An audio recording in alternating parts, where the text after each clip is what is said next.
जुगल ना तेरे बेटा, कहाँ पे दिक्कत आती तेरे को? इतने कम नंबर कैसे हैं?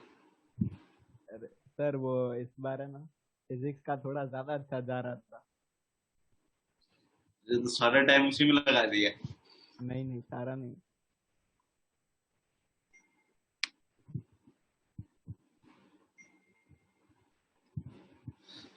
चलो अब देख, कहाँ तक पढ़ाया था बताओ जल्दी से एक बार मेरे को। वो आज वो लिगेंड। नहीं है, क्या? वो स्पीड एडवांस डिस्कशन। आज पहले सॉल्यूशन। पढ़ो, उसके बाद एडवांस वाले ना, क्या है वो क्या? हाँ सर, हाँ एडवांस सर, वाले बना। पूरी। अच्छा चल, उस दिन ही कर लिए थे अभी। आज थोड़ा पढ़ाऊंगा पहले। एक दिन क्लास छुट्टी हो गई, उस दिन कुछ हुआ नहीं तो आज पहले पढ़ाऊंगा आप ना। हाँ, कवर आज तक करवाओगे? किए थे मैंने। तो और एग्जाम्पल दे रहे थे आप इसके, इसके क्या बोलते हैं, वैलेंस बॉन्ड थियरी करवा रहे थे, उसमें आपने 3 एग्जाम्पल दिए थे, NiCl4, NiCN4-2, NiCO4।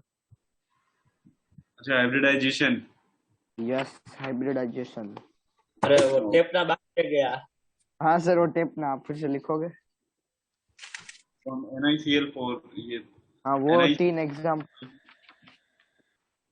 इसका sp3, और NiCO4 इसका भी sp3। हाँ चलो, ये लास्ट वाला करवा दो ना, NiCN4 वाला। उसका NiCO4। DSP, हाँ DSP2। देखना अब ऐसा है।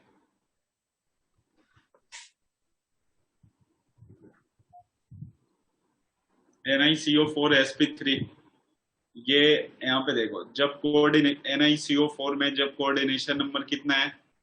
4। तो C4 वाला करवा दिया था, CN वाला बाकी। Cn वाला बाकी है, हाँ तो यहाँ पे Cn ले लेते हैं ना, और -2। बताओ, ये अगर कोऑर्डिनेशन नंबर 4 है तो कौन कौन से हाइब्रिडाइजेशन पॉसिबल है? SP3 और DSP2। sp3 और dsp2। टू। अब Ni का ऑक्सीडेशन नंबर +2 है, तो इलेक्ट्रॉनिक कॉन्फ़िगरेशन आर्गन हो गया, और फिर D क्या आएगा?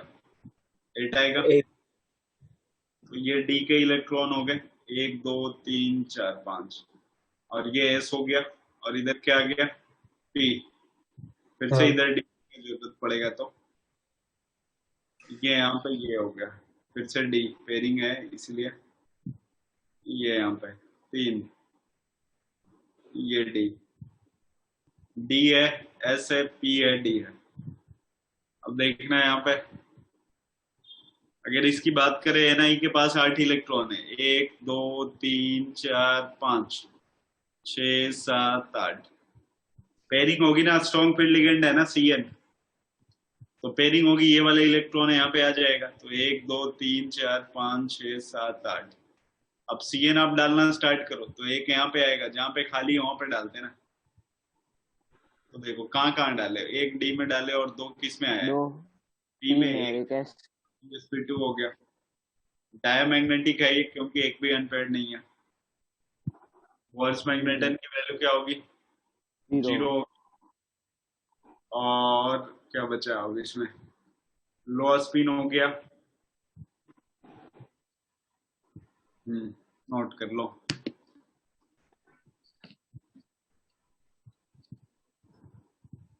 और तुम लोग को सर। निकालना है। हाँ, ओके हाँ, समझ। तुम लोग को निकालना है FeCO5 का हाइब्रिडाइजेशन। सर ये जो CN वाला है, वो जितने भी है उतने डालने हैं कि कंप्लीटली फिल्ड हो तभी गिनना है? नहीं, जितने हैं उतने डालने हैं खाली वाले में। Okay sir. मैंने बोला, वो कार्बन नाइट्रोजन से स्टार्ट होने वाले स्ट्रॉन्ग फील्ड लिगेंड होते हैं, तो उसमें पेयरिंग चलती है। आपने FeCO5 बोला का निकालना है। कान नाक। कान और नाक।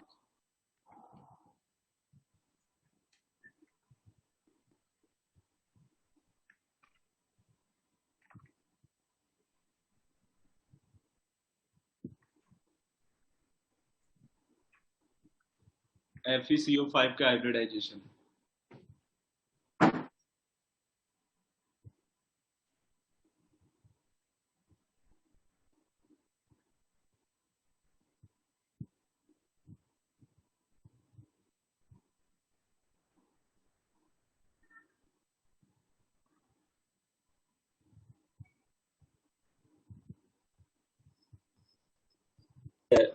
CO का कोऑर्डिनेशन नंबर जीरो, माइनस 0 ना। ऑक्सीडेशन नंबर जीरो,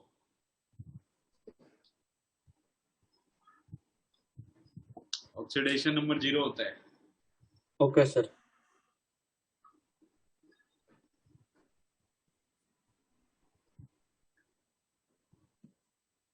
सर इसमें एक सेकंड,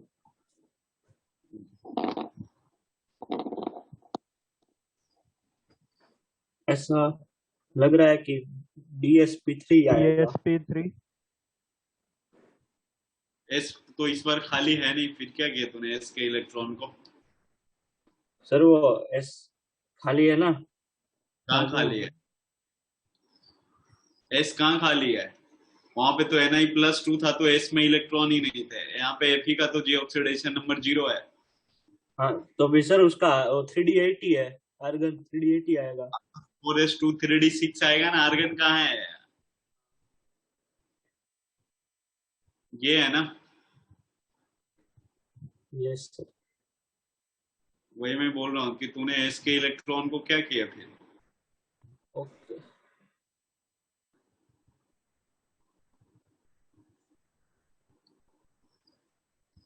एक, दो, तीन, चार, पांच। NiCO4 वाला एग्जाम्पल नहीं ध्यान में है, उसमें भी जीरो ऑक्सीडेशन नंबर था। देखो इसमें ना एस के पास दो इलेक्ट्रॉन है, तो वो तो डालना है अपने को। और डी में कितने हैं? डी में 6 है। हाँ, 2, 3, 4, 5, 6, टोटल 6 हो गए। अब देखो यहाँ पे इस बार एस वाला तो खाली ही नहीं है, लेकिन आप याद करो अगर कोऑर्डिनेशन नंबर 5 है तो हाइब्रिडाइजेशन क्या होता है? SP3D या DSP। इसका मतलब एस तो आपको दोनों केस में खाली चाहिए ना, ऊपर वाले में भी और नीचे वाले में भी। तो स्ट्रॉन्ग फील्ड लिगेंड होने के कारण पेयरिंग थोड़ी दूसरे तरीके से चलती है। एस के इलेक्ट्रॉन यहाँ पे डी में चले जाते हैं, तो डी में हाँ। पहले से इलेक्ट्रॉन दो और गए तो कितने हो गए? 8 इलेक्ट्रॉन। हाँ सर। ये तो ये वो DSP आ रहा है। हाँ, तो ये DSP3 हो गया ना। हाँ सर। यहाँ पे एक क्या आएगा? CO और 3 यहाँ पे, हाइब्रिडाइजेशन हो गया DSP2 हो गया, ट्राइगोनल बाइपिरामिडल हो गया, ट्राइगोनल बाइपिरामिडल।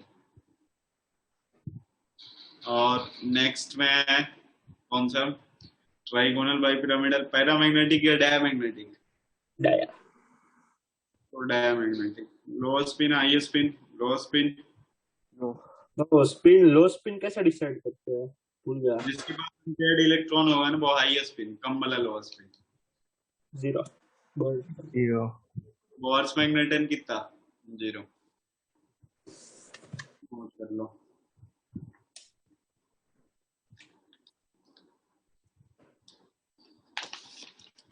सर हाँ, अब Z5 लोगे प्रीमियम?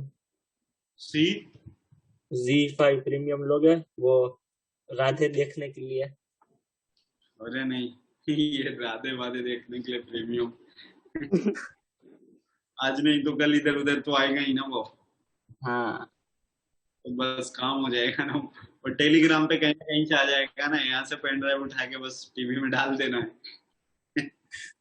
क्यों प्रीमियम लेने के लिए तैयार हो? वो भी सही है। चलो देखना, रुक जाओ, एक दो क्वेश्चन और करवाते हैं अभी ना। 1, 2, 3, 6।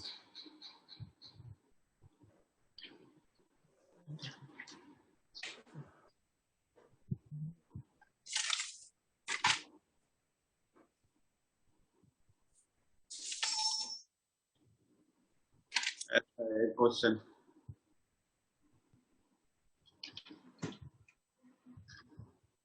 पूछा गया है आपसे कि किसका मैग्नेटिक मोमेंट ना √24 बोर्स मैग्नेटन होगा?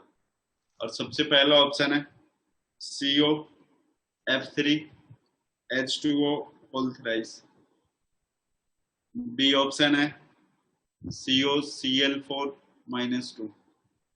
सी ऑप्शन है NiCl4-2।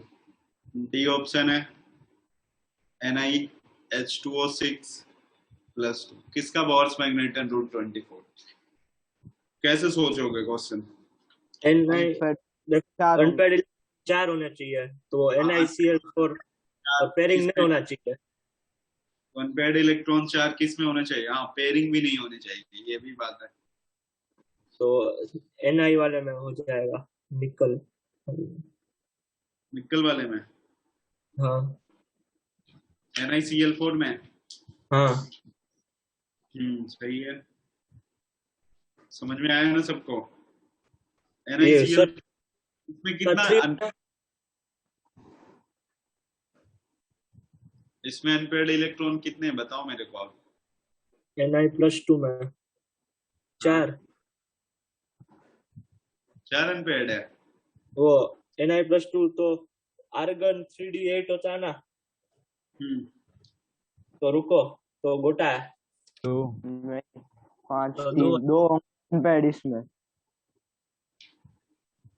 अरे NiCl4 ये कैसे भूल जाते तुम लोग? ये आर्गन हो गया, 4s खत्म है, 3d कितना है? 8 है। हाँ देखो यहाँ पे 1 2 3 1 2 3 4 5। एक इलेक्ट्रॉन 2 3 4 5 6 7 8। अनपेयर्ड इलेक्ट्रॉन तो 2 ही है, ये तो हो ही नहीं सकता। अरे हाँ उसके वही नीचे बोला। आगे देख लो अब आप।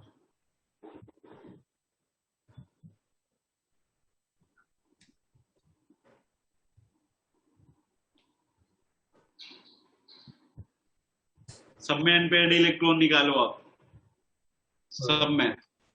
सी वाले में अनपेयर्ड इलेक्ट्रॉन 2 हैं, बी वाले में 3 है। Unpaired electron 2। डी वाले में बी में कितने हैं? 3, बी वाले में बॉम्बे। अच्छा, बी वाले में 3। हाँ COCl4 है, कोबाल्ट का ऑक्सीडेशन नंबर +2। कोबाल्ट का 27 होता है तो 3d7। हाँ, तो अनपेयर्ड इलेक्ट्रॉन 3 हो जाएंगे। सही है। ए और डी में बताओ कितने? डी में कितना अनपेयर्ड है?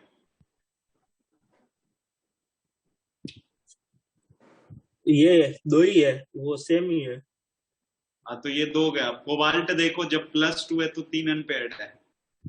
अगर कोबाल्ट पे +4 कितना है ऑक्सीडेशन नंबर? यहाँ पे 3 है ना, हाँ तो +3 है ना, तो इलेक्ट्रॉनिक कॉन्फ़िगरेशन क्या हो जाएगा? 4s में से 2 निकल हो गया 1 पेयर्ड, 4। इसमें 4।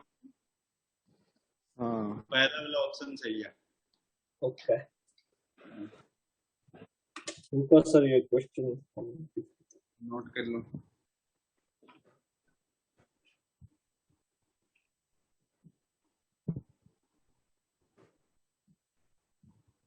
सर। हाँ बोलो।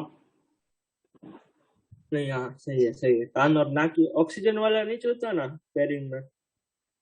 ऑक्सीजन वाला पेयरिंग नहीं करता ना? ऑक्सीजन का है। अरे ये H2O में, इसलिए वो वो पूरा का पूरा लिगेंड है ना, H2O बिग फील्ड लिगेंड है, पेयरिंग नहीं। ओके। आपने बोला था वो कभी कभार स्ट्रॉन्ग बन जाता है इसलिए। नहीं, इसमें नहीं।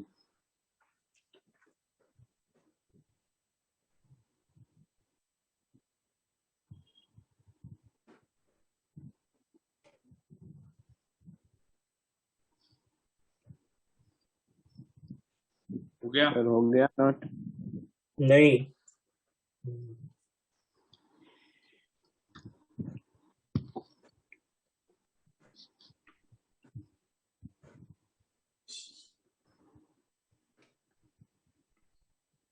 सर नेक्स्ट इस वीक तो नहीं होगी, नेक्स्ट वीक होगी ना एडवांस की टेस्ट।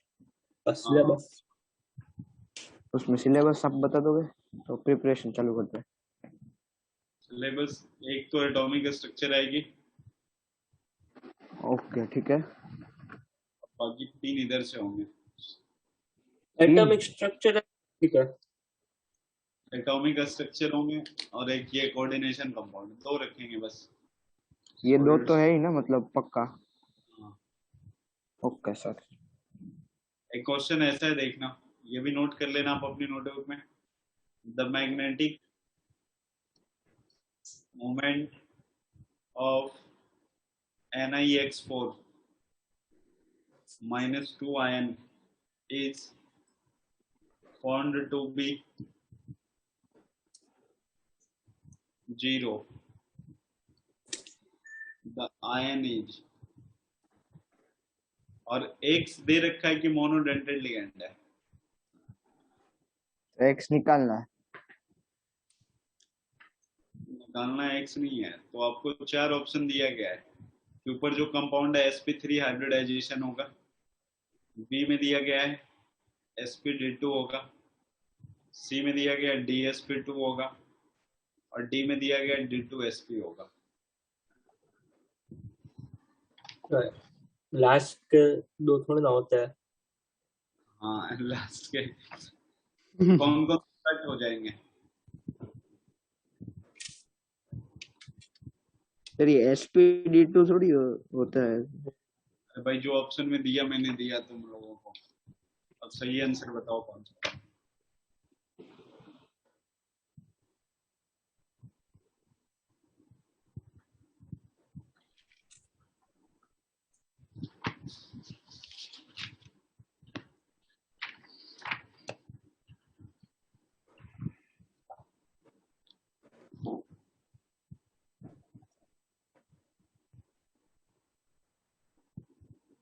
बताओ क्या आएगा। एक सेकंड सर।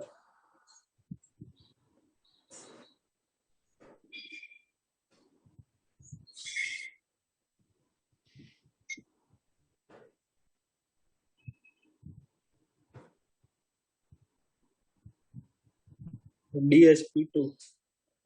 DSP2 सी सही है। अरे और कोई हो ही नहीं सकता ना, आप sp3 रखोगे तो अनपेयर्ड इलेक्ट्रॉन बच जाएंगे, जहां पे अनपेयर्ड इलेक्ट्रॉन जीरो होगा। अभी थोड़ा देर पहले बताया ना, NiCl4 -2, और एक कौन आता है NiCN हाँ -2, तो इसका हाइब्रिडाइजेशन sp3 था और इसमें अनपेयर्ड इलेक्ट्रॉन भी था, लेकिन NiCN4 का hybridisation dsp2, unpaired electron zero,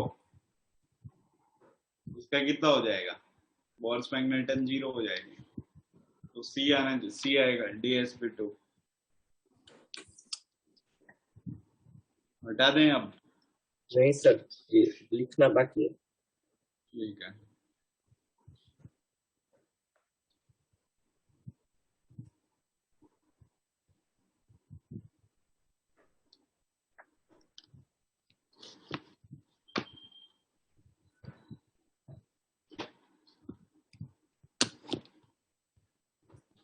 मतलब इसमें अगर sp3 हुआ तो जो D वाला है, अगर उसके लिए कंप्लीट फिल होना चाहिए, पर वो तो पॉसिबल नहीं है, 3d8 है इसलिए। यहाँ sp3 हो गया, इसका मतलब आप बिग फील्ड लिगेंड लेकर के चल रहे हो, तो निकल पे +2 मतलब 3d8 हो गया ना। हाँ इसके पास अनपेयर्ड इलेक्ट्रॉन दो दो बच रहे हैं, ओके। तो दो तो बोर्स मैग्नेटन कभी जीरो नहीं आ सकता ना। हाँ सर। अब देखना, मैं अगला टॉपिक पढ़ाता हूँ। एक सेकंड। तो crystal field theory. Crystal field theory.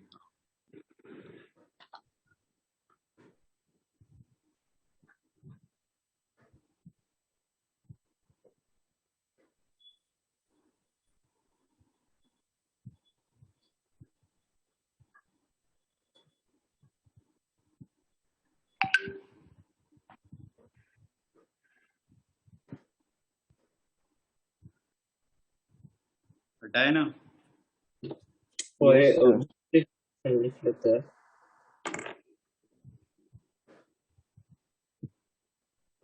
हाँ सर। नेक्स्ट में देखना ऐसा है। नेक्स्ट है crystal field theory, CFT। CFT देखो, इसमें होता क्या है ना, कि जो डी ऑर्बिटल है ना, अपन केमिकल बॉन्डिंग में पढ़ते थे ना, तो पांचों की एनर्जी सेम होती थी। डी ऑर्बिटल दो तरह के होते हैं ना, एक एक्सियल होता है, दूसरा क्या होता है, नॉन नॉन एक्सियल। एक्सियल। तो एक एक्सियल, दूसरा नॉन एक्सियल। कैसे बता रहा है, एक्सियल हो गया और दूसरा नॉन एक्सियल। बताओ एक्सियल में कौन कौन आता है? dx2 नहीं, dx स्क्वायर बाई स्क्वायर ना, हाँ। आई स्क्वायर और डी जेड स्क्वायर और ये dx वाई और dy z। और डी जेड एक्स। तो अब जो लिगेंड होता है ना, लिगेंड को CFT में माना निगेटिव चार्ज है। लिगेंड के ऊपर कौन सा चार्ज आता है, निगेटिव चार्ज। और जो अपने पास कोई भी कंपाउंड ले लो, जैसे K4FeCN6, तो देखो यहाँ पे Fe वाले में D के पास यहाँ पे कितना है, 6 है ना, D6 है। हाँ D के पास जो इलेक्ट्रॉन है ना, वो भी निगेटिव है, और जो लिगेंड है वो भी क्या है, निगेटिव है। दोनों दोनों निगेटिव है। अब जैसे ही कोऑर्डिनेट बॉन्ड बनाने के लिए आएंगे, तो इस निगेटिव और इस निगेटिव में क्या होता है, रिपल्सन चलता है। सर आप रिपीट कर सकते हैं पूरा, नहीं समझ में आ रहा था। देखो डी ऑर्बिटल जो होते हैं ना, दो तरह के, एक एक्सियल होते हैं, दूसरा कौन सा होता है, नॉन एक्सियल। तो axial dx square y square dz square, और इसमें dx वाई dy z और dz है। दोनों में क्या चेंजेस होता है, इसमें along the axis electron lobe होता है ना, अलोंग द एक्सिस, और इसमें क्या होता है, in between the axis. In between the axis होगा ये।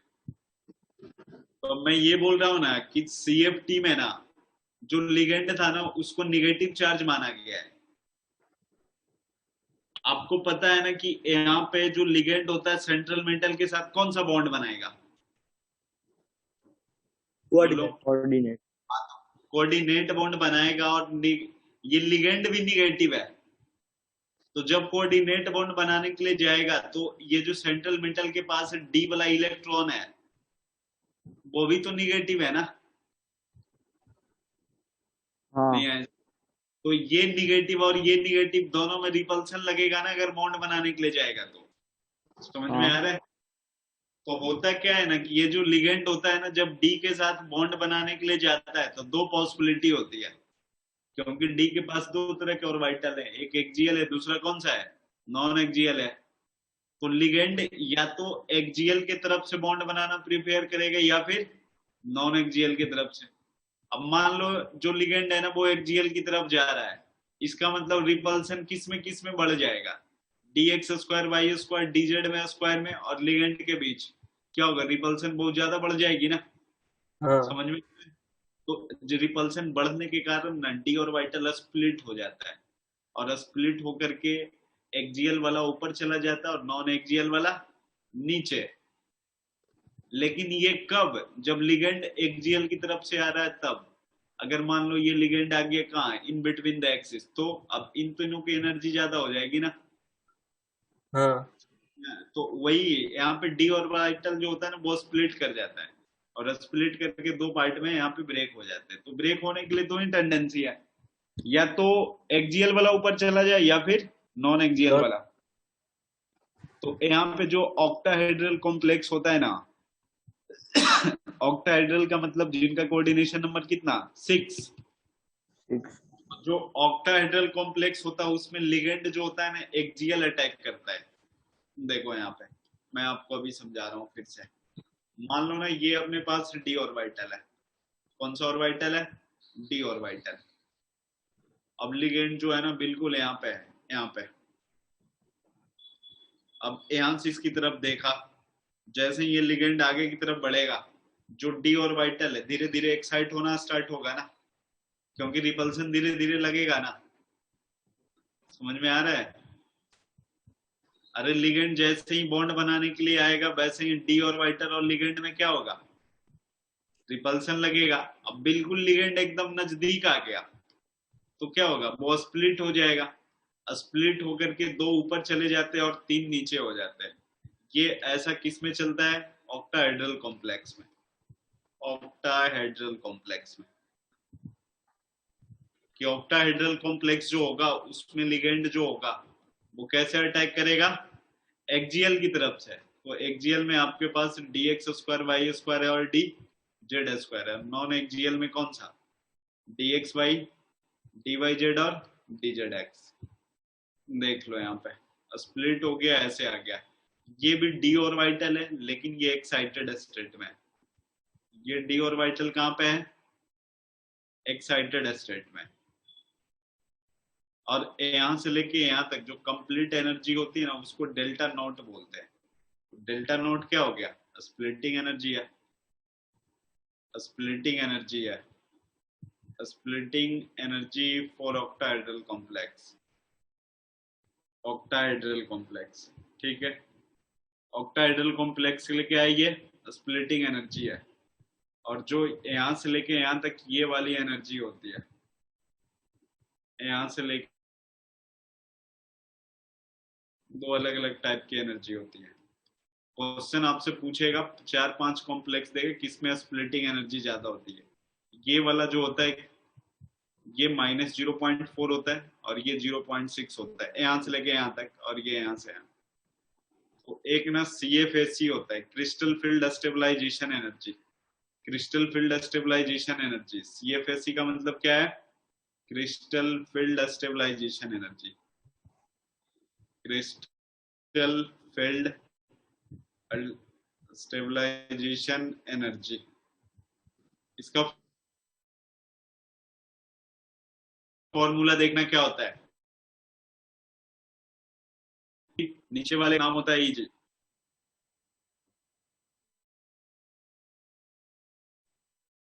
तो GT क्लाइडेड 0.6 माइनस है तो ये -0.4 into number of electron EG, और ये delta not plus pairing energy, ठीक है।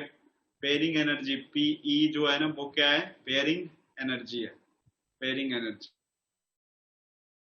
वो अब आप नोट करो, अभी आप नोट करो, मैं क्वेश्चन करो। और सर ये 0.6 से 0.4 मतलब डेल्टा T नॉट का ऐसा 0.6 पोर्शन उसमें 0.4 ऐसा। हाँ मतलब यहाँ से लेके यहाँ तक ये पूरी एनर्जी जो है ना वो -0.4 है, और यहाँ से लेके यहाँ तक एनर्जी कितनी है, 0.6 है, ऐसा है ये। सर हाँ सर ये ऊपर वाले को EG बोलते हैं ना। उल्टा लिख दिया, जो सॉरी यार ना, अरे सॉरी ये थोड़ा मिस्टेक हो गया। ऊपर वाला EG है, नीचे वाला क्या है, T2G। यहाँ CFSE का फॉर्मूला में भी थोड़ा प्लस माइनस चेंज हो जाएगा, बस ऊपर जो होगा ऐसा आ जाएगा। Number of electron in EG multiplied at 0.6 माइनस 0.4 into n T2G, और ये delta not plus pairing energy. Note करो, मैं क्वेश्चन करवाता हूँ। स्लाइड वाला लिखना था, कौन सा, जो पहले वाला वो आपने लिखा था सब। नहीं वो नहीं लिखना है, बस यही लिखना है। अच्छा आपको ना मतलब जब भी देगा 3-4 कॉम्प्लेक्स देगा, पूछेगा किसमें स्प्लिटिंग एनर्जी ज्यादा होगी ऑक्टाहेड्रल में, तो वो देखने के लिए अभी मैं आपको बताता हूँ।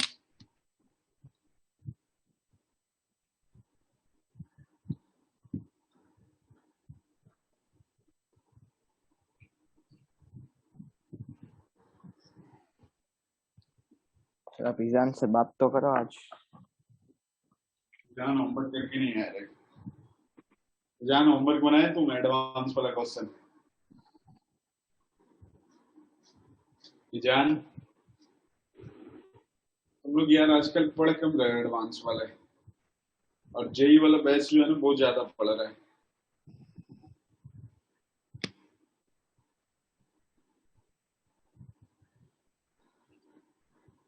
अब पता नहीं तुम लोग को क्या हो गया है।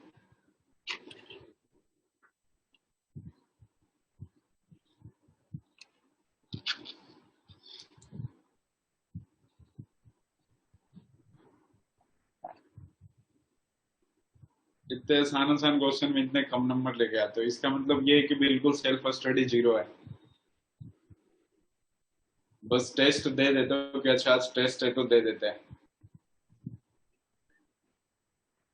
बाकी नंबर देख के यही लगता है कि सेल्फ स्टडी 0 है तुम लोगों का मेरे सब्जेक्ट में।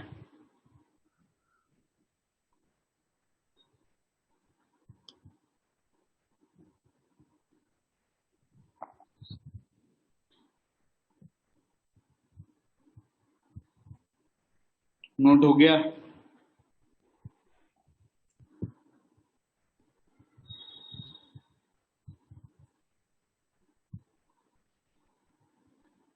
नोट हो गया क्या? नहीं सर, 1 मिनट।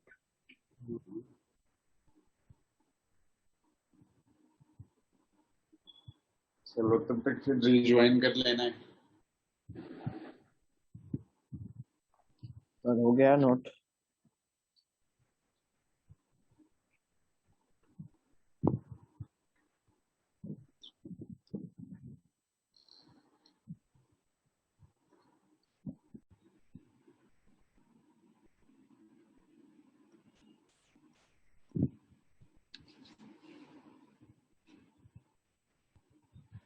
मैं क्वेश्चन करवा रहा हूं आपको। CFSE निकालना है। CFSE फॉर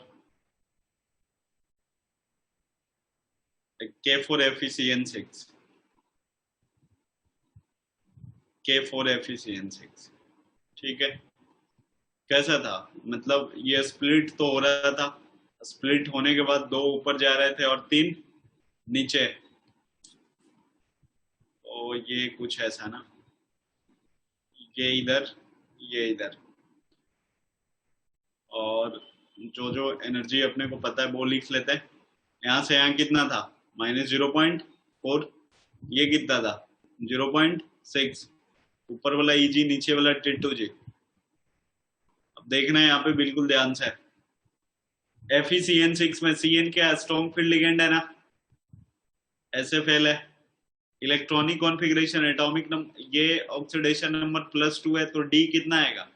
6 आएंगे। यही आएगा ना?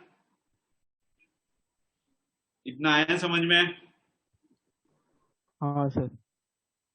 अब इसके बाद देखना, आपके पास 6 इलेक्ट्रॉन है ना, 6 इलेक्ट्रॉन को यहाँ पे डालो। 1 2 3। चौथा इलेक्ट्रॉन ऊपर तब आप डालोगे जब आपके पास वीक फील्ड लिगेंड हो। समझ में आ रहा है? चौथा इलेक्ट्रॉन ऊपर तभी डालोगे जब आपके पास वीक फील्ड लिगेंड हो। लेकिन अगर स्ट्रॉन्ग फील्ड लिगेंड है तो चौथा इलेक्ट्रॉन भी क्या होगा? इसमें डालोगे, पेयरिंग करवाओगे, पेयरिंग। अब आप देखो, जैसे ही चौथा इलेक्ट्रॉन डालने के लिए गए होगे तो पहले से जो एक इलेक्ट्रॉन है और चौथा इलेक्ट्रॉन, उन दोनों के बीच में क्या लगा होगा? रिपल्सन लगा होगा ना?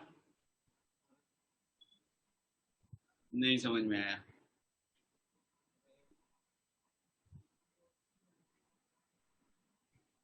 अरे 3 इलेक्ट्रॉन पहले से है ना यहाँ पे, 1 2 3। ठीक है। टोटल कितने इलेक्ट्रॉन? किसी का माइक म्यूट नहीं रहेगा। माइक म्यूट अगर किसी का हो गया आज के बाद से हमारी क्लास में बाहर हो जाओगे तुम लोग। माइक म्यूट कोई नहीं रखेगा, ठीक है? जिसको भी माइक म्यूट रखना है इसका मतलब बाहर जाने का मन है उसको। किंसुक और मार्मिक, ये 3 इलेक्ट्रॉन है। चौथा इलेक्ट्रॉन जैसे ही मान लो इसमें आप डालोगे तो क्या होगा? रिपल्सन इलेक्ट्रॉन इलेक्ट्रॉन के बीच में है। उस रिपल्सन को कम करने के लिए जो एनर्जी देते हैं ना, वही पेयरिंग। समझ में आया क्या? कौन सी एनर्जी? हाँ सर। अरे इसमें एक इलेक्ट्रॉन है, दूसरा इसके अंदर डालना है। समझ में आ रहा है? बेड़ा समझते हो ना, वैसे वाला बेड़ा। मान लेना ये एक बेड़ा है जिसमें एक भैंसा है, ठीक है? दूसरे भैंसों को इसमें डालने के लिए जाओगे तो ये पहला वाला भैंसा उसको रहने देगा क्या? नहीं ना। ठीक है, तो क्या करते हैं अपन? 4-5 लाठी पहले वाला जो पहले से प्रेजेंट है वैसा, उसको यहाँ पे 4-5 लाठी टेपते हैं। फिर जाएगा उसका दिमाग थोड़ा चिल होता है, फिर दूसरे वैसे को आने देता है इसमें। तो ये भी वैसे ही है ना, एक इलेक्ट्रॉन पहले से है, अब दूसरा जैसे ही उस डब्बे में डालोगे तो क्या होगा? रिपल्सन लगेगा ना। और उस रिपल्सन को कम करने के लिए जो एनर्जी देते हैं वही क्या कहलाता है? Pairing energy. समझ में आया? हाँ सर। समझ में आया या फिर से समझाएं? नहीं नहीं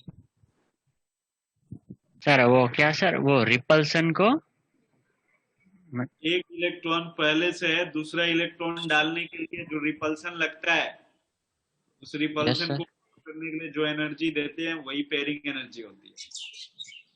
ठीक है, ओके सर। वो पेयरिंग एनर्जी होती है। अब मैंने बोला कि D6 है आपके पास, तो D6 है ना, मैंने देखो यहाँ पे कितने इलेक्ट्रॉन डाल रखे हैं। पहले तो एक एक इलेक्ट्रॉन सब में डालना है आपको, सब में एक एक इलेक्ट्रॉन डालना है, तो सब में एक एक इलेक्ट्रॉन डाल दिया। चौथा इलेक्ट्रॉन इसमें डालने का रिपल्सन लगा तो एक पेयरिंग एनर्जी दी है, इसमें दूसरा पेयरिंग एनर्जी दी है, इसमें तीसरा दी है, तो टोटल इलेक्ट्रॉन तो 6 ही है। तो पेयरिंग एनर्जी की वैल्यू कितनी हो गई? 3। तीनों में ना पेयर करवा, इसमें इसमें इसमें तीनों में लगा होगा रिपल्सन। तीनों के लिए कम करने के लिए जो एनर्जी देते हैं वही पेयरिंग एनर्जी होती है। अब देखो आपके पास फॉर्मूला है ना यहाँ पे, CFSE का फॉर्मूला क्या होता है? CFSE equal to number of electron in Eg multiplied at 0.6 minus number of electron T2G multiplied at कितना, 0.4। और ये delta not plus pairing energy. तो नंबर ऑफ इलेक्ट्रॉन Eg के अंदर कितना है? 0 0। Into 0.6 minus number of electron T2G में कितना है? 6 6। तो 0.4, और ये हो गया क्या? Delta not plus pairing energy कितना? 3। ये तो 0 आ गया, यहाँ पे -2.4 डेल्टा नॉट प्लस में कितना 3 आ गया। 3। नोट कर लो।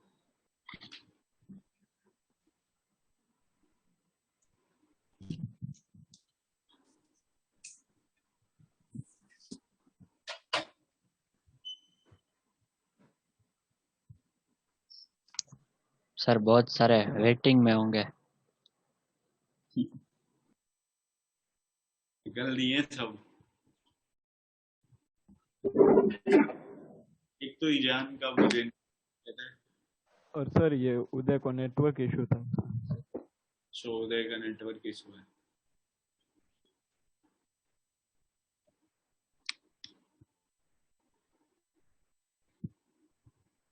पीयूष नहीं आया।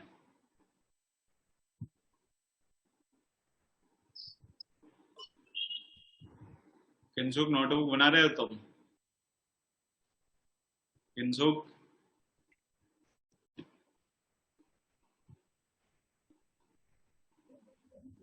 किंसुक आवाज जा रही है? हाँ सर। बोले नोटबुक बनाए तो क्या? सर थोड़ी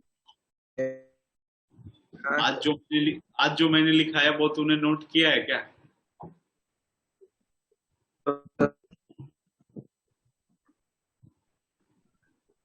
आवाज जा रही है?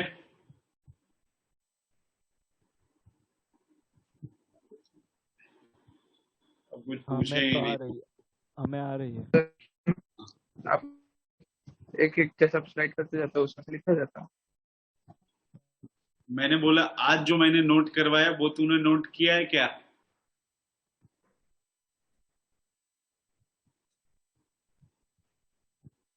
सर बोलो ना। मैंने बोला आज जो मैंने नोट करवाया तूने नोट किया है क्या? चल जाने दे, अब पूछूंगा ही नहीं मैं तेरे से। नेक्स्ट देखना। नेक्स्ट में ऐसा है, एक एग्जांपल दे रहा हूं जो आपको करना है।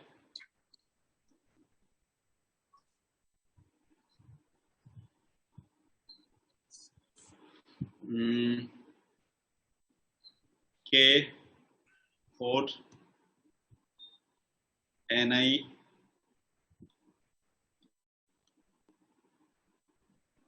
FeF6, देखो इसको करना है। ठीक है, चलो निकालो जल्दी से इसका CFSE निकालो।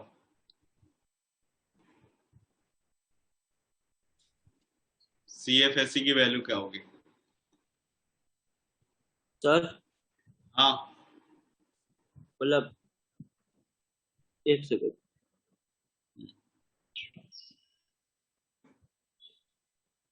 ऑक्टाहेड्रल कॉम्प्लेक्स है तो एनर्जी सबसे ज्यादा dx स्क्वायर वाई स्क्वायर और dz स्क्वायर की होगी, इससे ज्यादा। सर मतलब अगर इसमें हमें इसमें भी 6 डालने हैं तो इसमें वीक फील्ड लिगेंड है तो ऊपर जाएंगे और उसमें भी 2 डाल दिया, फिर पेयरिंग किस में चालू करेंगे, नीचे या ऊपर? वो पेयरिंग थोड़ी ना करवा रहे हो, फिर तो तुम ऑटोमेटिक तेरे को उसी में डालना होगा।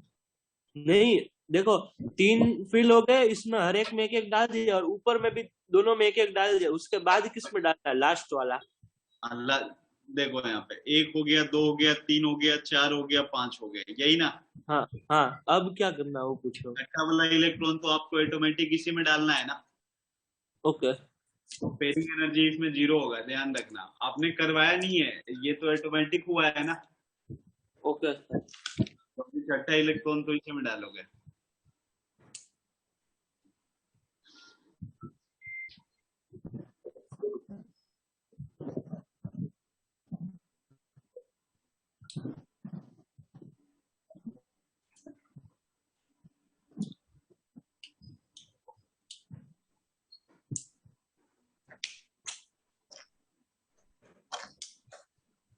न्यूज़ क्यों नहीं आया यार दोबारा? उसको भी नेटवर्क इशू है।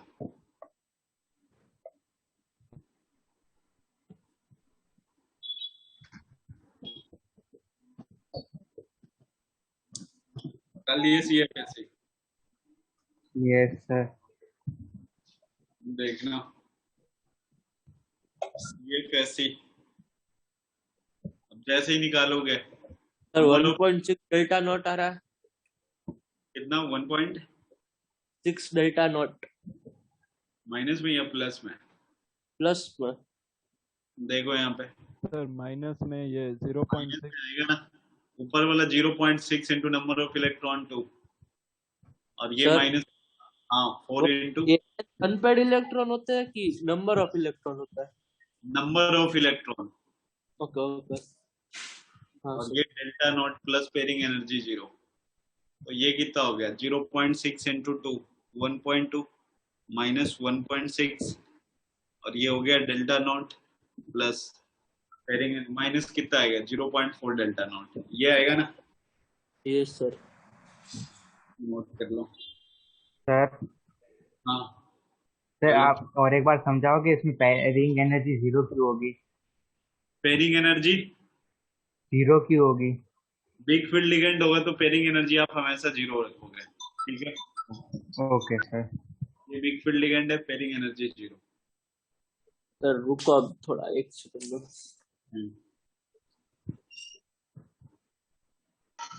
पेयरिंग एनर्जी 0 कब नहीं होगा? जब आपके पास स्ट्रॉन्ग फील्ड लिगेंड होने चाहिए। Okay sir. देखना नेक्स्ट में। एक सेकंड।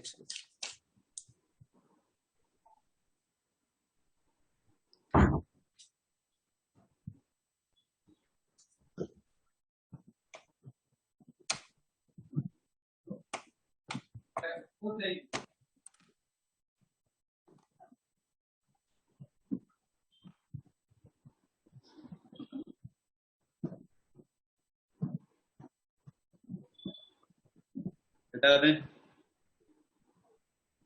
ये एनर्जी का ऑर्डर भी ध्यान रखो ऑक्टाहेड्रल कॉम्प्लेक्स में।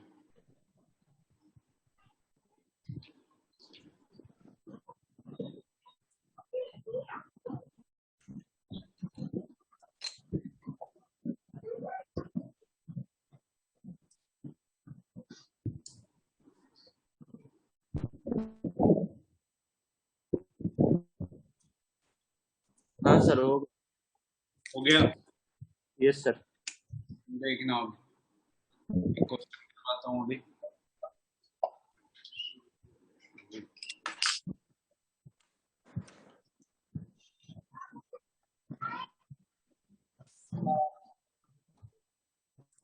एक बात बताओ, अगर किसी की पेयरिंग एनर्जी ज्यादा है स्प्लिटिंग एनर्जी से, डेल्टा नॉट से, तो वो बिग फील्ड लिगेंड रहा होगा या स्ट्रॉन्ग फील्ड लिगेंड रहा होगा? Strong field ligand. सर मतलब ऐसा मैग्नीट्यूड में या साइन भी? साइन की तो मैग्नीट्यूड की बात चलती है ना। सर वीक फील्ड लिगेंड होता है तो पेयरिंग एनर्जी तो जीरो हो जाती है। अब मतलब वीक फील्ड लिगेंड है तो अगर देखो पेयरिंग एनर्जी जो उसमें जीरो हो जाती है, इसका मतलब उसमें पेयरिंग एनर्जी क्या होती है, काफी हाई होती है ना। नहीं समझ में आया। अरे आपने नीचे से चलना स्टार्ट किया, ठीक है, मैंने बोला कि पेयरिंग एनर्जी ज्यादा है डेल्टा नोट से, स्प्लिटिंग एनर्जी से क्या है, पेयरिंग ज्यादा। एनर्जी। इसका मतलब पेयरिंग एनर्जी ज्यादा है तो क्या होगा, वो बिग फील्ड लिगेंड होगा ना। स्ट्रॉन्ग फील्ड लिगेंड होता तब तो पेयरिंग हो ही जाती, तो इसका मतलब पेयरिंग एनर्जी वहां पे क्या रहती, कम रहती ना। तो वीक फील्ड लिगेंड में पेयरिंग एनर्जी जीरो नहीं होती, आपने लिखवाया था। नहीं नहीं, बिग फील्ड लिगेंड में पेयरिंग एनर्जी जीरो ही होती है, तो मेरा कहने का मतलब वही है कि अगर किसी के लिए पेयरिंग एनर्जी ज्यादा है, जीरो हाँ कहने का मतलब आप क्या समझ रहे हो कि पेयरिंग वहां पे हुई ही नहीं है। समझ में आ रहा है। हाँ सर। पेयरिंग एनर्जी पे- ज्यादा है इसलिए हमने जीरो रखा है क्योंकि करना ही नहीं है। नहीं नहीं, मैं ये बोल रहा हूँ ना, कहीं का पेयरिंग एनर्जी जीरो है, इसका मतलब है कि वहां की क्या है, जो पेयरिंग एनर्जी की एक मतलब क्राइटेरिया है ना, वहां तक वो पहुंच ही नहीं पाया है। आपने पेयरिंग तो उसमें करवाया ही नहीं बिग फील्ड लिगेंड में, तो करवाया ही नहीं इसलिए जीरो है। और मैंने बोल दिया कि किसी के लिए पेयरिंग एनर्जी ज्यादा है अगर स्प्लिटिंग एनर्जी से, इसका मतलब वो बिग फील्ड लिगेंड रहा होगा या फिर स्ट्रॉन्ग फील्ड लिगेंड रहा होगा। देखो पेयरिंग एनर्जी जो है ना वो ज्यादा है किससे, ऑक्टाहेड्रल की जो स्प्लिटिंग एनर्जी है उससे, डेल्टा नोट ज्यादा पी से। इन दोनों के बारे में सोचना आपको कि अगर पेयरिंग एनर्जी ज्यादा हो जाए डेल्टा नोट से, तो बिग फील्ड लिगेंड रहा होगा या फिर स्ट्रॉन्ग फील्ड लिगेंड रहा होगा।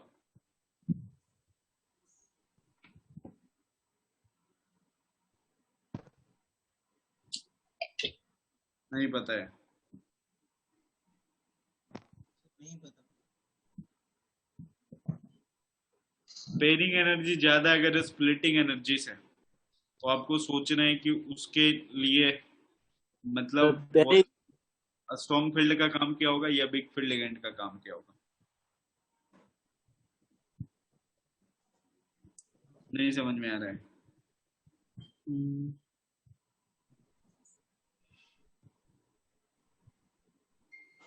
रिलेट कर रहे हो। सर ये थोड़ा नहीं समझ में आ रहा है हाँ पेयरिंग एनर्जी। हाँ पेयरिंग सर। देखो वो होता है जिसमें अगर किसी डब्बा में एक इलेक्ट्रॉन है, तो दूसरा हाँ इलेक्ट्रॉन डालने के लिए क्या लगेगा, रिपल्सन लगेगा ना। हाँ हाँ सर। तो उस रिपल्सन को कम करने के लिए जो आपने एनर्जी दिया वो पेयरिंग एनर्जी होती है। अब हाँ अब मैंने आपको ये बोला ना कि जो बिग फील्ड लिगेंड होता है उसमें पेयरिंग नहीं करवाना है आपको। चलो, आपके पास डेल्टा नोट भी है, पी भी है, मैंने बोला बिग फील्ड लिगेंड है उसमें पेयरिंग एनर्जी जीरो होती है, इसका मतलब जो बिग फील्ड लिगेंड है ना वो पेयरिंग एनर्जी के पास पहुंचा ही नहीं होगा ना। हाँ। अगर अगर ये वाली एनर्जी पेयरिंग एनर्जी को क्रॉस कर जाता तब तो पेयरिंग आप करवा ही देते ना बिग फील्ड लिगेंड में। समझ में आ रहा यस। है। हाँ हाँ सर। अगर पेयरिंग एनर्जी ज्यादा स्प्लिटिंग एनर्जी, इसका मतलब वो हमेशा क्या रहा होगा, बिग फील्ड लिगेंड रहा होगा ना। हाँ अरे मतलब अगर सर एनर्जी वापस बता सकते हो। अगर अगर पेयरिंग एनर्जी कम होती तब तो आप बिग फील्ड लिगेंड में भी करवा देते ना पेयरिंग एनर्जी। हाँ तो वही मैंने बोला कि अगर पेयरिंग एनर्जी ज्यादा है स्प्लिटिंग एनर्जी से, इसका मतलब वहां पे क्या रहा होगा, बिग फील्ड लिगेंड रहा होगा। पेड़ लेगा। क्योंकि उसमें बहुत ज्यादा ही एनर्जी चाहिए पेयरिंग बहुत में। ज्यादा ही एनर्जी चाहिए जो कि वो दे नहीं पाएगा ये बिग फील्ड लिगेंड। इसलिए ठीक है। इसलिए बिग फील्ड लिगेंड है। और अगर किसी में स्प्लिटिंग एनर्जी ज्यादा, पेयरिंग एनर्जी कम है, मतलब पेयर दो। जल्दी हो जाएगा। हाँ, तो पेयरिंग जल्दी हो जाता है किसमें, स्ट्रॉन्ग फील्ड लिगेंड में। स्ट्रॉन्ग पेड़ फील्ड लिगेंड में।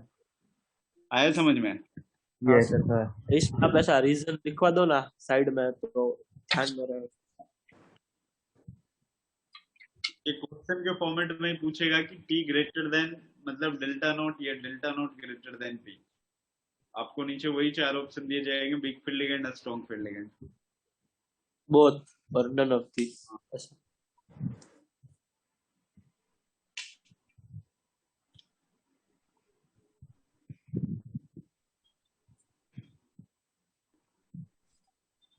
हटाए ना।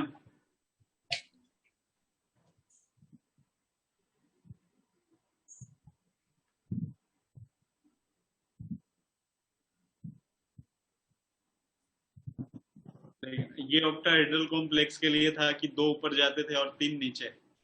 अब CFT4 tetrahedral, CFT4 tetrahedral complex, तो जो टेट्राहेड्रल कॉम्प्लेक्स होगा ना, उसके लिए डायग्राम फिर से मैं बना देता हूँ आपको, वही सारे करते हैं, लेकिन इस बार क्या होगा, नॉन एक्सियल की तरफ से अटैक करेगा। तो नॉन एक्सियल वाले क्या होंगे, उसकी स्प्लिटिंग एनर्जी बढ़ जाएगी। 1 2 3 क्या होता था, ये T2G और ये EG, ये यहां से यहां तक जो पूरी एनर्जी होगी ना, वो डेल्टा T, ये डी और वाइटल है लेकिन नॉर्मल स्टेट में, ये नॉर्मल स्टेट में, और ये एक्साइटेड स्टेट में, डी और वाइटल। ऊपर के जो 3 है ना, वो DXY है, DYZ है और DZX है। नीचे में DX² Y² है और DZ²। ये कब लगाओगे, जब आपके पास कोऑर्डिनेशन नंबर 4 हो। वो कोऑर्डिनेशन नंबर 6 वाले के लिए ध्यान रखोगे आप, ठीक है। हाँ और सर 5 वाले के लिए नहीं होती है ये theory? नहीं 5 वाले के लिए नहीं होती रे, 4 और 6 वाले के लिए नहीं होता है। तो 4 में टेट्राहेड्रल और 6 में ऑक्टाहेड्रल। अब ये वाली जो एनर्जी होगी, ये दो साथ में क्यों चलता है, टेट्राहेड्रल ऑक्टाहेड्रल, वॉइड भी दो टेट्राहेड्रल ऑक्टाहेड्रल। लेकिन कोऑर्डिनेशन नंबर 4 प्ले का स्क्वायर प्लेनर भी होता है ना, तो हाँ। भी आएगा, इसके बाद वो आएगा। ये जो ऊपर वाली एनर्जी होगी ना, ये उस टाइम नीचे वाला कितना था, -0.0 -0.4 -0.4 था। तो अब जो हाँ। नीचे वाला होगा ना, वो 0 पॉइंट कितना हो जाएगा, 6, और ऊपर वाला -0.4। फॉर्मूला वही होगा, क्या लगाए फॉर्मूला यहाँ पे, CFSE equal to number of electron in EG multiplied 0.6 -0.4 into में कितना, बोलो, number of electron in T2G, उस पर डेल्टा। सर वो हाँ सर वो साइन चेंज हो जाएंगे ना, माइनस का प्लस हो जाएगा ना ऊपर, वहाँ पे +0.4 और ये माइनस हो जाएगा ना, तो ये यहाँ पे माइनस हो जाएगा, ये प्लस हो जाएगा, और ये पेयरिंग एनर्जी नोट करो।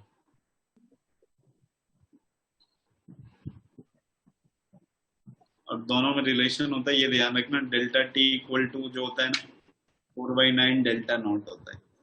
मतलब ये ऑक्टाहेड्रल के स्प्लिटिंग एनर्जी और टेट्राहेड्रल के स्प्लिटिंग एनर्जी, इन दोनों में रिलेशन होता है।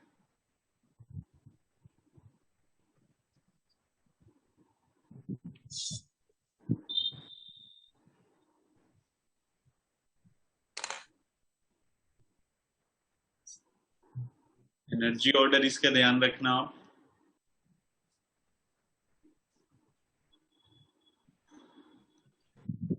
एनर्जी ऑर्डर जो होगा सबसे ज्यादा किसका हो जाएगा, DXY DYZ DZX, और इससे कम क्या होगा, DX² Y² और DZ²। नोट कर लो।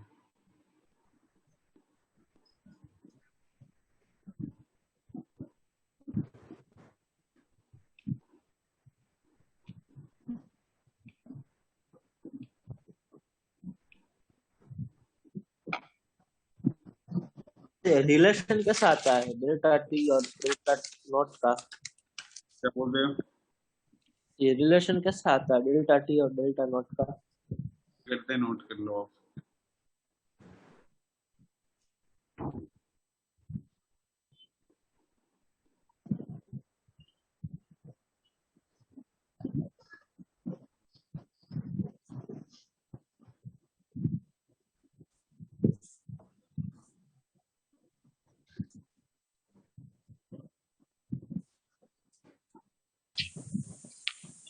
हो गया,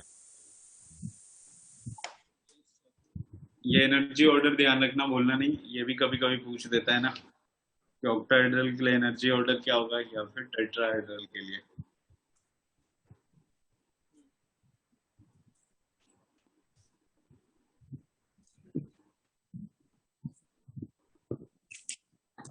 हटा दें? Yes sir. देखना अब।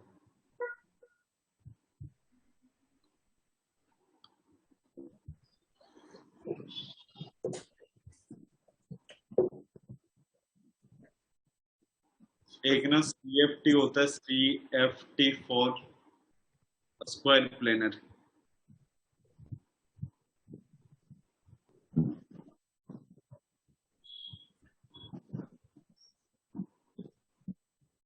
ठीक है, इसके लिए एनर्जी ऑर्डर इंपॉर्टेंट है।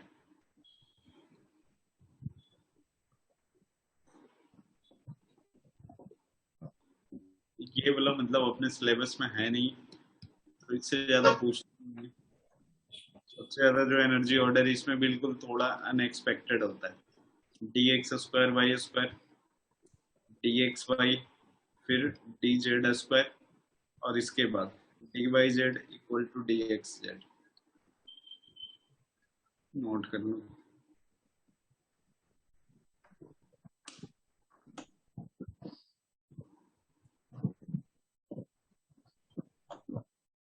सर हाँ, मतलब ये जो नेक्स्ट वीक की टेस्ट में जो एटॉमिक स्ट्रक्चर आने वाला है, एक एटॉमिक स्ट्रक्चर और एक ये कोऑर्डिनेशन कंपाउंड। तो मतलब वो जो आप अभी वो सुबह वाले क्लास में करवा रहे हो, वो वाला आएगा? वही वाला आएगा, मतलब सेट मैंने यही वाली लगाई है जो तुम लोग को करवाते हैं ना सेट, हाँ सर। वही वाली मतलब सेट। हमें अलग शीट मिली थी इसलिए। उस टाइम वो अच्छा, मैं एटॉमिक स्ट्रक्चर का भेज दिया है मैंने ना। अभी जो करवा वो रेजो वाली है ना, हमें तब वो दूसरी मिलती थी, इसलिए अब ये वाली भी कर लेना हम। जो अभी मैंने दिया है ना इस बार, जो रेजो वाली, हाँ सर। वही वाली सेट मॉर्निंग में भी लगाई है, तो अब वो वाली ओके। सेट। चलो हटाए ना। हाँ सर। नीचे पॉइंट करके लिख लेना, important point.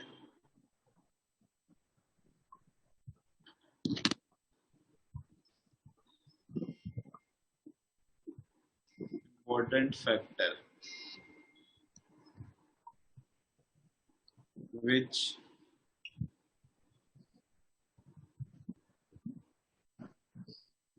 determine the magnitude of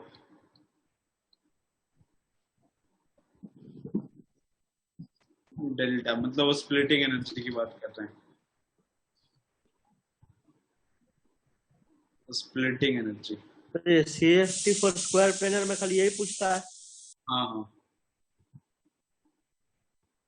सबसे पहला पॉइंट है ऑक्सीडेशन स्टेट। ऑक्सीडेशन स्टेट,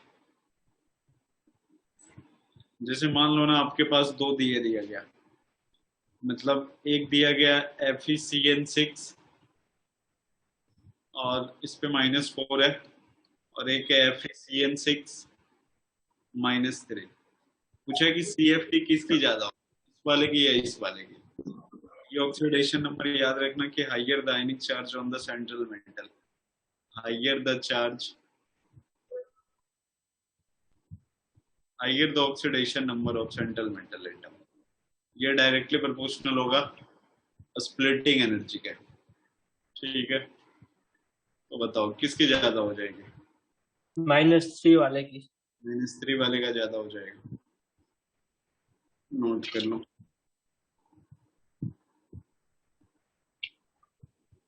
तो मतलब ये ऑक्सीडेशन स्टेट में आपने कुछ और बताया? इतना ही? इतना ही है, जिसका ऑक्सीडेशन, दो ऐसा कॉम्प्लेक्स दे दे जो सब कुछ मिलता जुलता हो, मतलब दोनों का सेंट्रल मेटल सेम है, तो जिसकी ऑक्सीडेशन नंबर ज्यादा होगी ना उसका स्प्लिटिंग एनर्जी क्या होगी? ज्यादा होगी।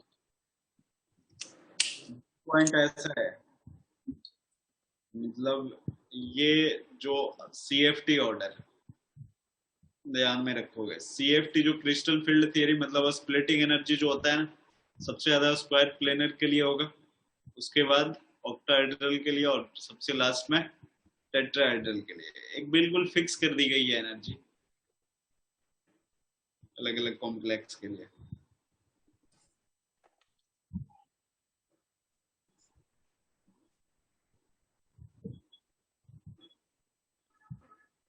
हटा दें? एक मिनट।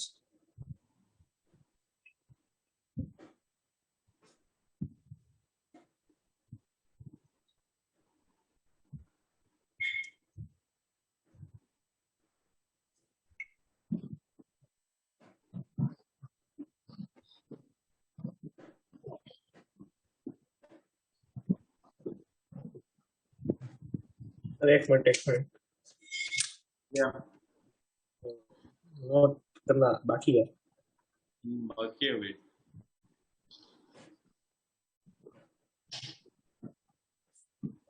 थर्ड पॉइंट में लिख देता हूँ, ऊपर है नेचर ऑफ द लिगेंड।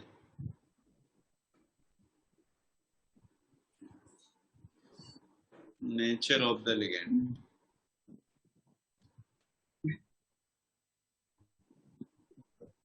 जिसके पास जितना ज्यादा स्ट्रॉन्ग फील्ड लिगेंड होगा ना, स्ट्रॉन्ग फील्ड लिगेंड जितना ज्यादा होगा, स्प्लिटिंग एनर्जी जो होगा उतना ही क्या होगी, ज्यादा होगी।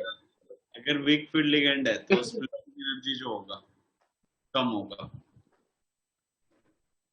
स्प्लिटिंग एनर्जी कम होगी। ठीक है, नहीं तो अगर आपने रूल ये सब भूल गए तो फिर अब आपको एक एक करके सबका निकालना होगा, उसमें बहुत टाइम चला जाता है। इसलिए डायरेक्ट आप बिल्कुल ध्यान में रखोगे कि जिसका भी क्या हो जाए, ऑक्सीडेशन नंबर ज्यादा, उसकी स्प्लिटिंग एनर्जी ज्यादा। CFT की बात करें तो सबसे ज्यादा स्क्वायर प्लेनर का होता है, फिर ऑक्टाहेड्रल का, फिर लास्ट में टेट्राहेड्रल का। नेचर ऑफ लिगेंड में जिसमें लिगेंड स्ट्रॉन्ग फील्ड लिगेंड होगा उसका क्रिस्टल फील्ड थियरी मतलब CFT ज्यादा होगा स्टेबलाइजेशन। अच्छा, वो जो CFSE ज्यादा होगा ना? हाँ, CFSE जो स्प्लिट एनर्जी होती है ना, मतलब रिपल्सन एनर्जी, वो वाला। सर हाँ सर इन सब रूल में वो एक्सेप्शन तो नहीं होता ना भाई? नहीं, तो CSFE एक बार फुल फॉर्म लिख दो ना, CFSE CSFE। Crystal field stabilisation energy. Okay sir. Sir मैंने हर जगह Field- CSFE लिखा है। वही CF SC लिखा है। CSFE लिखा है मैंने हर जगह। वही स्टेबलाइजेशन एनर्जी।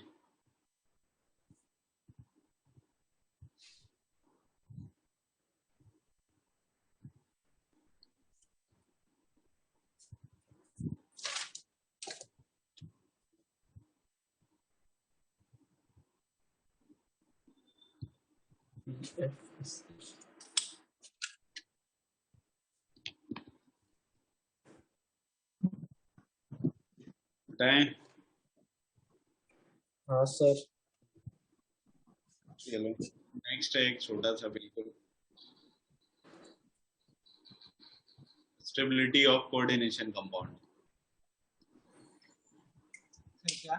स्टेबिलिटी, मैं यहाँ पे हेडिंग बना रहा हूँ, स्टेबिलिटी ऑफ कोऑर्डिनेशन कंपाउंड।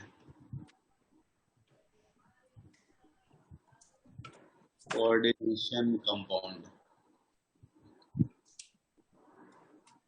सबसे पहला पॉइंट है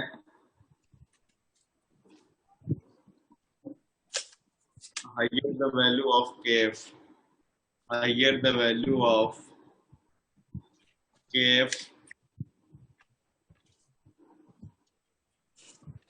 then that complex will be more stable.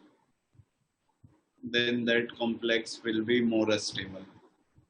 Sir ये वो उसका H पॉइंट है ना, stability of coordination compounds in solution. हाँ, उसका ये पॉइंट है। केफ जो होगा ये फॉर्मेशन कांस्टेंट होता है, और ये आपको क्वेश्चन में दिया जाएगा। कोई भी दो कॉम्प्लेक्स जैसे ले लेते हैं, के फॉर्मेशन कांस्टेंट, और के डी कहीं अगर लिखा गया है ना तो ये डिसोसिएशन कांस्टेंट होगा कॉम्प्लेक्स का।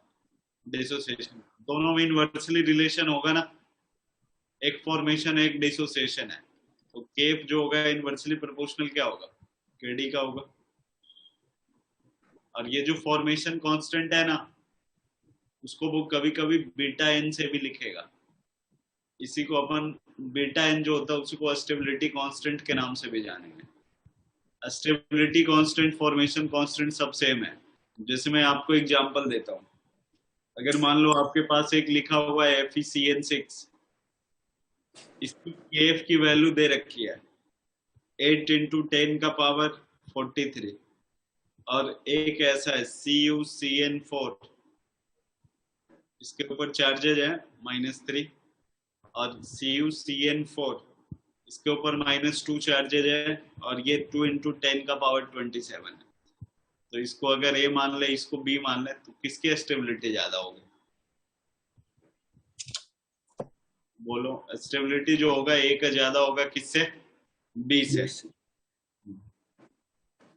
नोट कर लो।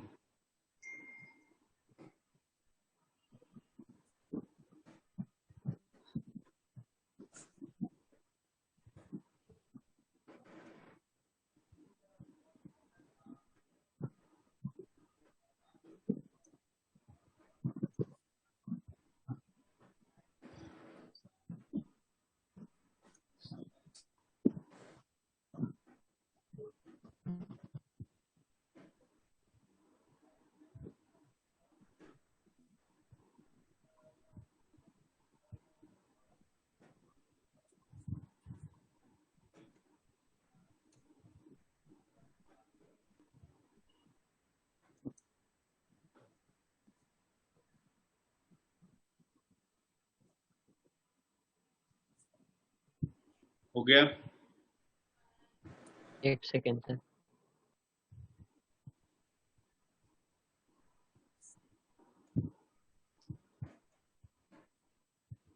ये केएफ है ना दोनों?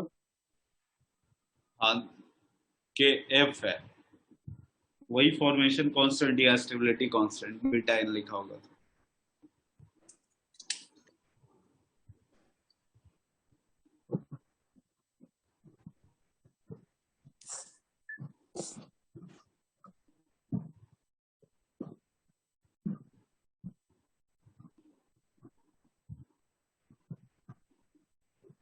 यस सर, हो गया। गया? चलो इसके बाद अगली क्लास में करते हैं अपन, और अगली क्लास में वो एडवांस वाला सीट में डिस्कशन करता हूँ।